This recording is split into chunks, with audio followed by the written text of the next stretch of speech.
आइए दोस्तों, उपाध्याय क्लासेज में आपका स्वागत है। आज हम बताने जा रहे हैं कि 2 जुलाई 2026 को 12th का त्रैमासिक परीक्षा हुई जो 2026 में हुआ है, उसका ऑब्जेक्टिव का हम सॉल्व करेंगे और आंसर बताएंगे। ऐसे तो 80 मार्क्स का ये है जिसमें आपको 70 ऑब्जेक्टिव में 40 का ही आंसर देना है। तो चलिए हम धीरे धीरे बात करते हैं बिना समय गवाए। तो देखिए, आज जो ज्योग्राफी क्लास 12th का त्रैमासिक एग्ज़ाम हुआ था उसका पेपर हम सॉल्व कर रहे हैं। पहला क्वेश्चन है, सबसे अधिक जनसंख्या वाला महाद्वीप कौन है? तो हम लोग भली भांति जानते हैं, पढ़ते भी आ रहे हैं कि एशिया जो है, एशिया महाद्वीप में सबसे ज़्यादा जनसंख्या पाई जाती है। दूसरा क्वेश्चन है दोस्तों, जनसंख्या की आधिकारिक गणना की प्रक्रिया को क्या कहते हैं? तो हम लोग जानते भी हैं कि जनसंख्या की आधिकारिक गणना की प्रक्रिया को हम लोग क्या कहते हैं? जनगणना। और जनगणना प्रत्येक 10 वर्ष पर होती है। पहली बार जनगणना 1872 में लॉर्ड मेयो के काल में हुआ था और फिर संपूर्ण जनगणना 1881 में हुई थी। इसके बाद बात करते हैं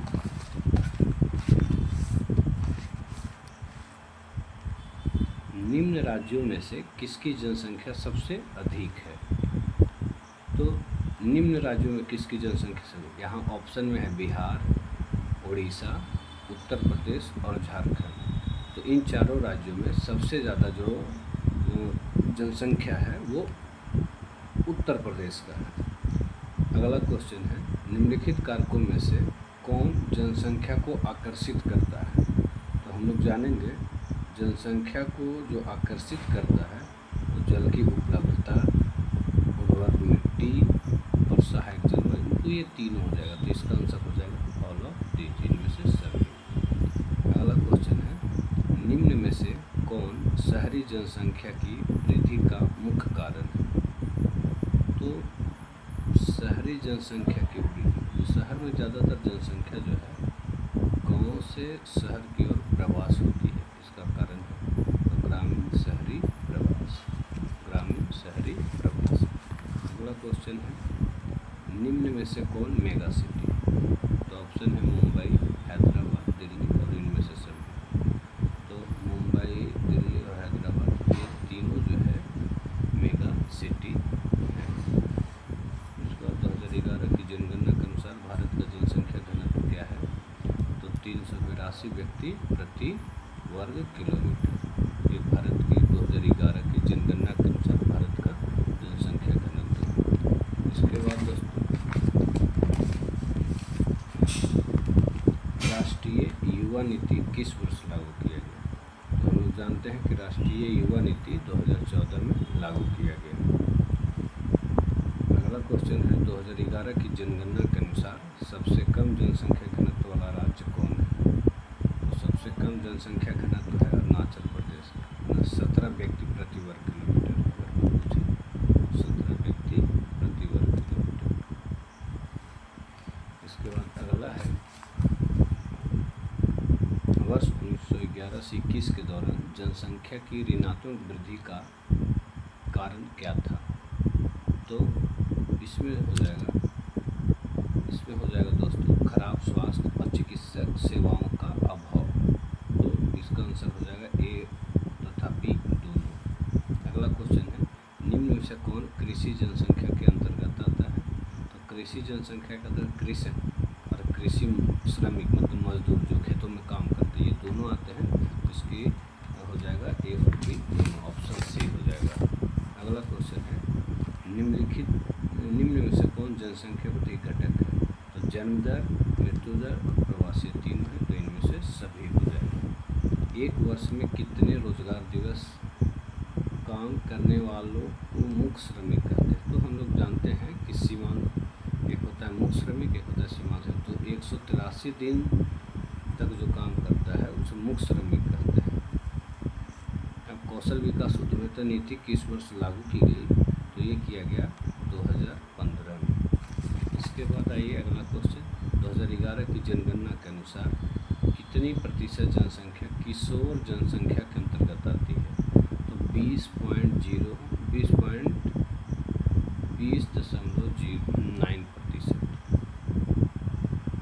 अगला क्वेश्चन, उपमहासागरीय क्षेत्र में संकेंद्रित जनसंख्या का क्या कारण है? तो इसका है मृदु जलवायु।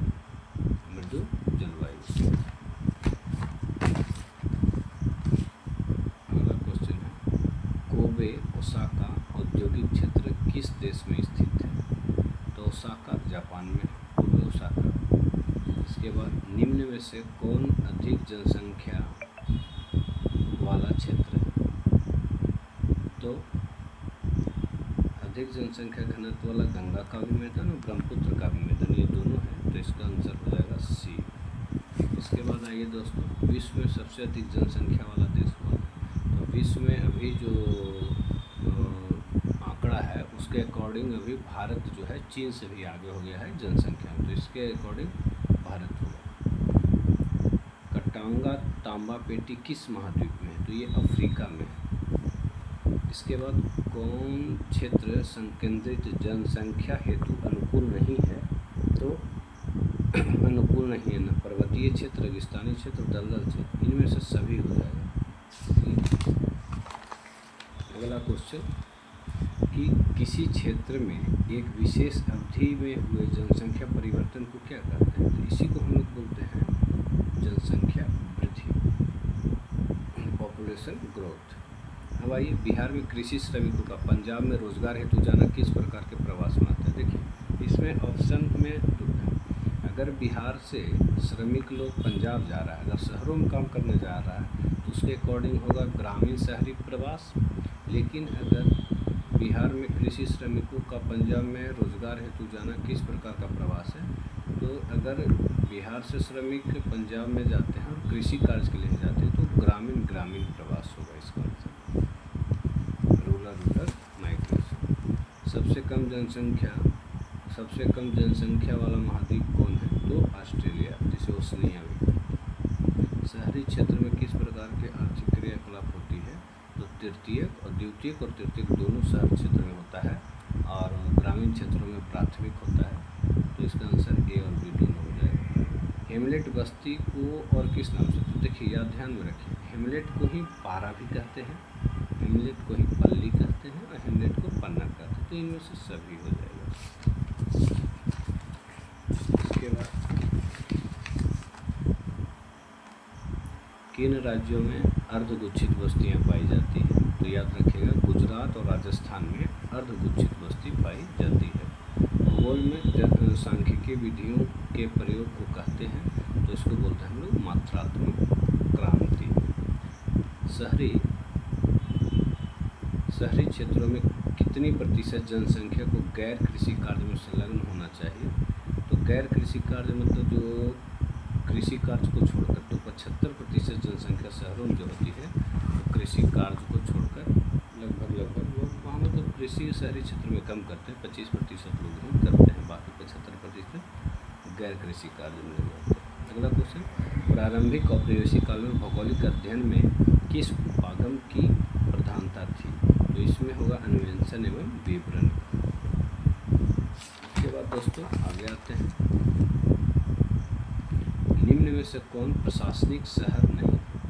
तो देखिए प्रशासनिक शहर किसको कहते हैं? तो राजधानी, बिहार की राजधानी पटना, झारखंड की रांची, उत्तर प्रदेश का लखनऊ और गया कहीं का नहीं, तो इसका आंसर हो जाएगा गया। गया कहीं की राजधानी नहीं, गया एक शहर है।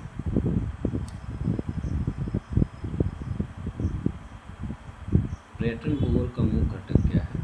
तो परिवहन की सुविधा, आवास की सुविधा, आधारभूत संरचना, ये सभी पर्यटन भूगोल का ही मुख्य घटक है, तो इनमें से सभी होगा। इसके बाद आएंगे, निम्न में से कौन एक खनन नगर है? खनन नगर का मतलब होता है जहाँ से खोदकर खनिज निकाली जाती है, तो रानीगंज, झरिया, डिगो, ये सब खनन क्षेत्र है। रानीगंज से भी कोयला अच्छे किस्म का, जिसको हम लोग एंथ्रासाइट बोलते हैं, झरिया से भी कोयला, डिगबई असम में जो है वहाँ से भी खनन कार्य होती है। तो ये इनमें से सभी हो जाएगा इसका आंसर। रोगों के भौगोलिक आयाम का अध्ययन मानव भूगोल की शाखा में करते हैं। देखिए रोगों के भौगोलिक है, तो रोग है तो इसमें न पर्यटन परिवहन नहीं होगा, रोग है तो चिकित्सक भूगोल में रोग के इजी क्वेश्चन, बहुत इजी क्वेश्चन आया है। अगर बच्चे लोग थोड़ा भी ध्यान से एनसीईआरटी पढ़ा है तो सब उसी में से है। निम्न में से कौन सैन्य नगर है? तो देखिए याद रखिएगा, अम्बाला और मऊ ये दोनों जो है वो सैन्य नगर है ना, गैरिसन टाउन अंग्रेजी में बोलते हैं। निम्न में से कौन सामाजिक भूगोल की एक शाखा है? तो सांस्कृतिक भूगोल जो है वो सामाजिक भूगोल की शाखा है। चीन किस महाद्वीप में स्थित है? तो चीन देखो हम लोग का एशिया में है, ताकि एशिया महादेश में चीन हो गया, आपका भारत हो गया, ये सब जनसंख्या में सबसे ज़्यादा जनसंख्या वाला देश है। कौन शहर गंगा नदी के किनारे स्थित है? देखो प्रयागराज, इलाहाबाद, वाराणसी, बनारस भी, पटना भी, तो ये सभी हो जाएगा, ये गंगा नदी के किनारे है। निम्न में से कौन शहर झारखंड में है? तो झारखंड देखिए रांची भी झारखंड में है, बिहार धनबाद भी झारखंड में, जमशेदपुर भी झारखंड में, तो इनमें से सभी हो जाएगा। इसके बाद दिल्ली किस नदी किनारे? तो सबको जानता है कि दिल्ली जो है यमुना नदी किनारे, यमुना नदी की उद्गम यमुनोत्री हिमनद से हुई है। भारत में अंतिम जनगणना अभी थोड़ा किस वर्ष हुई?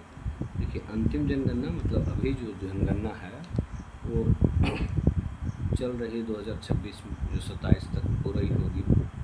तो इसके पहले 2021 में होना था, 2011 के बाद 2021 में होना था, ये कोरोना काल के कार्य इसमें नहीं हुआ। तो अंतिम जनगणना जो होगा वो 2011। हजारीबाग किस शहर किस राज्य में है? तो ये तो झारखंड में हजारीबाग है ना। भारत में जनगणना कितने वर्ष पर होती है? सबसे हल्का क्वेश्चन 10 वर्षों में। निम्न से कौन औद्योगिक नगर झारखंड में स्थित है? तो झारखंड में देखिए जो है ये बोकारो झारखंड में है, सलेम तमिलनाडु में, दुर्गापुर पश्चिम बंगाल में। इसके बाद निम्न में से माथल्स का सिद्धांत, माथल्स का है जो जनसंख्या से रिलेटेड है, तो जनसंख्या वृद्धि का सिद्धांत किसने दिया? तो माथल्स ने। पुरुष और महिला के जनसंख्या अनुपात को ही लिंगानुपात कहते हैं। विश्व में 90% जनसंख्या विश्व के कितने प्रतिशत भूमि? तो विश्व के 90% जनसंख्या विश्व के 10% भूमि पर ही निवास करती है। और जनसंख्या और क्षेत्रफल का अनुपात होता है, तो जनसंख्या अपॉन क्षेत्रफल, पॉपुलेशन डेंसिटी, हम लोग जानते हैं जनसंख्या घनत्व तो बोलते हैं इसको। इसके बाद ग्रामीण शहरी प्रवास का मुख्य मतलब गाँव से शहर क्यों लोग जाते हैं? तो बेरोजगारी के काम करने के लिए, गरीबी के कारण, कामकाज के लिए, तो यहाँ पे हो जाएगा ये और इसके बाद वीडियो में बने रहिए, लाइक और सब्सक्राइब कीजिए। आपको हम ऐसे ही सभी विषय की आपको ऑब्जेक्टिव हम सॉल्व करके वीडियो के माध्यम से देते रहेंगे। अगला क्वेश्चन, संभववाद की धारणा का विकास किस देश में हुआ? तो संभववाद का है ना विकास जो होगा उसमें विलेज में, ये फ्रांस में। इसके बाद निम्न में से कौन प्रवास का प्रतिकर्ष कारक? प्रतिकर्ष कारक क्या होता है? मतलब एक होता है सुख के कारण लोग कहीं जाता है, और एक कोई दुख के कारण मतलब जाता है, जैसे युद्ध हो गया, प्रतिकूल जलवायु हो गया, राजनीतिक अस्थिरता हो गया, ये सब प्रतिकूल कारक हैं। तो ये सब प्रतिकर्ष कारक माने, तो इनमें से सभी हो जाएगा। जैसे कोई आमोद प्रमोद के साधन के लिए जाता है, पढ़ने लिखने के लिए जाता है, अच्छी सुविधा के लिए अगर जाता है, तो ये अपकर्ष कारक होगा।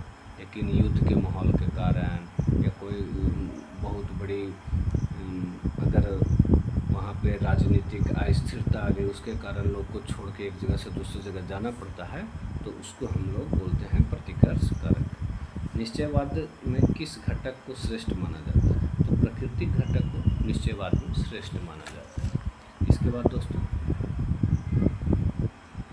निम्न महादेशों में HIV एड्स में सर्वाधिक एड्स जो है वो अफ्रीका महादेश में। याद रखिएगा कि सर्वाधिक एड्स जो है वो कहाँ है? अफ्रीका महादेश में। निश्चयवाद संकल्पना का समर्थक कौन थे? तो हम्बोल्ट और राइटजेल जो है वो दोनों जो है निश्चयवाद का संकल्पना का है ना, ये ध्यान में रखिएगा। देखिए यहाँ तो 40 क्वेश्चन का ही आंसर, लेकिन मैं पूरा का पूरा आपको ऑब्जेक्टिव बताऊंगा। निम्नलिखित नगरों में से कौन बिहार में नहीं है? तो बिहार में नहीं है भाई सहारनपुर। नव निश्चयवाद की धारणा ग्रिफिथ टेलर दी है, ये कई बार पूछा हुआ क्वेश्चन है। निम्नलिखित नगरों में से कौन किसी राज्य की राजधानी नहीं है? तो ये जमशेदपुर जो है वो किसी राज्य की राजधानी आपका नहीं है। इसके बाद आर्थिक भूगोल में निम्न में से किसका अध्ययन होता है? तो आर्थिक भूगोल में निम्न में से किसका अध्ययन होता है? तो इनमें से सभी का, कृषि का, उद्योग का, परिवहन के साधन, ये सभी का होता है। अगला, निम्न में से संकल्पना मानव को श्रेष्ठ बनाती है। तो संभववाद जो है मानव को क्या बनाती है? श्रेष्ठ बनाती है। इसके बाद जनांकीय संक्रमण सिद्धांत की किस अवस्था में जन्म दर और मृत्यु दर दोनों ही अधिक रहता है? तो ये हम लोग को NCERT पहला चैप्टर में ये आपको अवस्था दिया हुआ, प्रवस्था, 4 प्रवस्था दिया गया है, 1 2 3 4, प्रथम द्वितीय तृतीय चतुर्थ, है ना। NCERT फर्स्ट चैप्टर आप पढ़िएगा तो उसमें आपको ये दिया हुआ है जनसंख्या वाले में। तो प्रथम अवस्था में है कि जन्म दर और मृत्यु दर दोनों ही क्या होता है? अधिक होता है। इसके बाद इस प्रवस्था से एक आगे और क्वेश्चन दिया गया है, किस संकल्पना को रुको और जाओ निश्चयवाद कहते हैं? तो नव निश्चयवाद, जिसके प्रवर्तक ग्रिफिथ टेलर हैं, उसे रुको और जाओ या फिर निश्चयवाद कहते हैं। लिंग भूगोल किससे संबंध है? तो नारी भूगोल जो है वो लिंग भूगोल के नाम से भी जाना जाता है, मतलब नारी भूगोल कहिए या लिंग भूगोल कहिए। किस प्रकार की बस्ती में सघन जनसंख्या घनत्व पाया जाता है? तो सघन मतलब नज़दीक नज़दीक, तो गुच्छित बस्ती जो है वहाँ पे सघन जनसंख्या पाई जाती है। निम्न में से राजनीतिक भूगोल की एक शाखा है, तो याद रखिएगा कि सैन्य भूगोल और निर्वाचन, ये दोनों जो है वो राजनीतिक भूगोल का शाखा है। आइए दोस्तों आगे बात करते हैं। जैविक कचरे के सड़ने से कौन सा गैस हो? तो देखिए मीथेन, CH4 जो है वो मीथेन है। ये है कि जैविक कचरे से को सड़ने गलने से मीथेन बनता है ना। गोबर जो है, गोबर को सड़ाकर भी हम लोग जो गोबर गैस बनाते हैं उसमें भी मीथेन है ना। कोई भी सड़ने गलने से कौन सा गैस बनता है? मीथेन बनता है। जनसंख्या संक्रमण के सिद्धांत की किस अवस्था में, देखिए आ गया, अभी थोड़ा देर पहले हम जो बात कर रहे थे, जनसंख्या संक्रमण के किस सिद्धांत की किस अवस्था में जन्म दर और मृत्यु दर दोनों कम रहती। देखिए अगला क्वेश्चन ये 66 है, यही क्वेश्चन आपको पूछा था 60 में कि जनांकीय संक्रमण सिद्धांत किस अवस्था में जन्म दर मृत्यु दर दोनों अधिक है? तो प्रथम में अधिक है, और यही चीज़ जो है आपका क्वेश्चन नंबर 66 में पूछ दिया है कि जन्म दर और मृत्यु दर दोनों कम है। उसमें अधिक पूछा तो प्रथम अवस्था, और इसमें कम पूछा है तो तृतीय अवस्था। तो ये NCERT से पूरी। निम्न में से कौन मानव भूगोल की शाखा नहीं है? तो याद रखिएगा कि भू आकृति है ना, जियोमॉर्फोलॉजी जो है, भू आकृति विज्ञान जो है वो मानव भूगोल से संबंधित नहीं है। कौन नगर गंगा नदी के किनारे बसा है? तो मुंगेर जो है ना, मुंगेर जो शहर है वो गंगा नदी के किनारे बसा है। आगे बात करते हैं, पटना शहर का प्राचीन नाम क्या है? ये तो सब कोई जानता है कि पाटलिपुत्र है पटना का प्राचीन नाम। मुंबई किस राज्य में स्थित है? ये भी बहुत हल्का क्वेश्चन है, महाराष्ट्र में। तो दोस्तों मैंने आज आपको इस वीडियो में ऑब्जेक्टिव ज्योग्राफी 12th क्लास का ऑब्जेक्टिव को 70 का 70 क्वेश्चन मैंने क्या किया, आपको आंसर बताया। आंसर देना था 40 का, मैंने पूरा का पूरा बताया ताकि आपका रिवाइज हो, जानकारी हो और आप आगे भी इसको ध्यान में रखेंगे। तो चलिए आगे बात करेंगे नेक्स्ट वीडियो में। तब तक के लिए धन्यवाद। वीडियो को लाइक एवं सब्सक्राइब करें।